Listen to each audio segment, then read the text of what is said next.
എന്തായാലും 4 മണിക്ക് പിള്ളേർ സ്കൂൾ വിട്ട് വരുമ്പോൾ അവർക്ക് ഉണ്ടാക്കി കൊടുക്കാൻ പറ്റിയ നല്ലൊരു സ്നാക്സ് കേട്ടോ. പിന്നെ ആദ്യം നെയ്യിലേക്ക് മൈദ ഇട്ടിട്ട് 2 മുട്ട എന്നിട്ട് മെൽറ്റ് ചെയ്തിടുക. എന്നിട്ട് അതിലേക്ക് വീണ്ടും സോസ് ഒഴിക്കുക.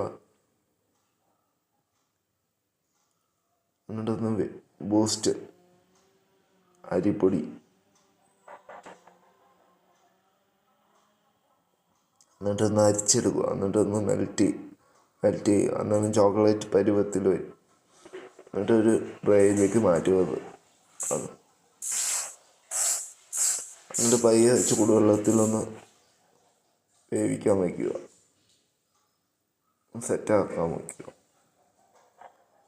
30 മുതൽ 35 മിനിറ്റ് വരെ ഉള്ളിൽ